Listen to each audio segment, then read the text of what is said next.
Spanish broker training video, how to enter in your banking information the correct way.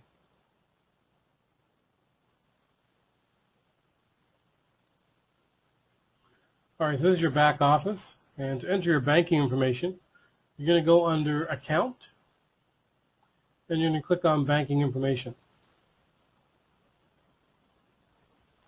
And this will bring up a screen here. And every field needs to be entered. So the first one is time zone, so we know exactly where you are. So I'm going to select Eastern. And you put in your name. Everything with an asterisk is mandatory. Okay.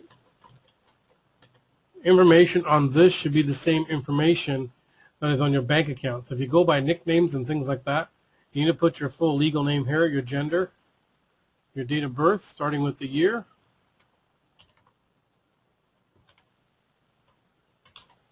and just follow the format up here. Email address,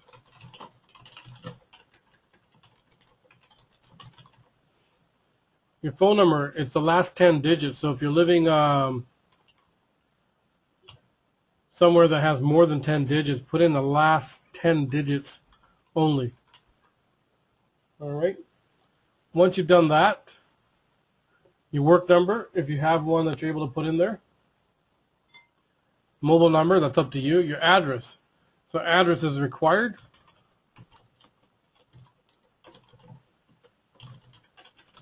All right.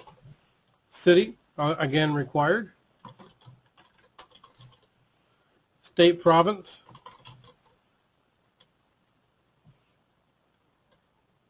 And country.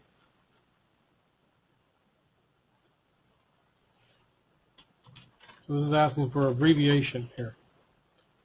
And currency code. Currency code meaning it's going to be duplicated because you're going to put this in the banking information as well.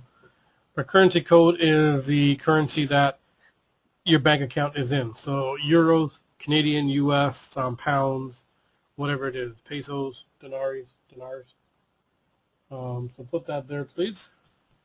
And then your postal code or zip code. If you select a country, then obviously it's going to be postal code here in Canada. Any additional information you think that we need, then you're going to put in your account number. Okay, so your account number, whatever account you want us to deposit money in, you need to make sure you tell us if it's a personal or business account. Also, savings or checking. Very important, because if this does not match, it's going to come back. And the currency of the bank account again. So if your bank account is Canadian, great. If your bank account is a US dollars account, great. Check digit, if you're using a check. Bank name is mandatory. Okay. Description if you want. As much information here as you can give us. Like routing number in North America is what we have. In Europe, you have the SWIFT BIC. So it's going to vary in different parts of the world, but you should be able to fill in one or two of these fields at least. If you're not sure, print the form just by hitting Control-P on your keyboard and print it, take it into your bank and ask them to give you the information and let them know that you're expecting an international deposit. That's very key, international deposit. And what information do you need? And they will be more than happy to give you the information. And then what country your bank is in. Okay, obviously it should match the address that your beneficiary information is. The bank address. We must have this, okay?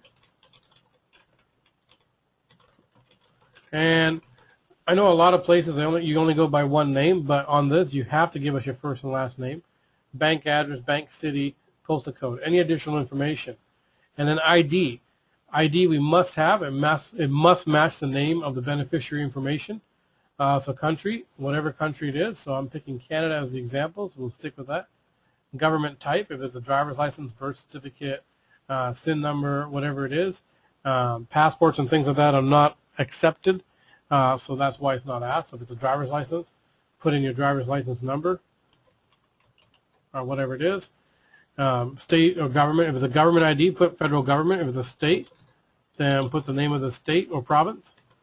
Date issued, if there's a date, again, it's a year, month, day format. So if it was issued in 2005 on January 27th, And the expiration date, same thing. It's going to expire on 2014 on 1/1, something like that. And then you hit save. And once it's saved, you'll see all the information's in there, and that's it. And that is how you enter the banking information that we need so that we can pay you through direct deposit. Thank you.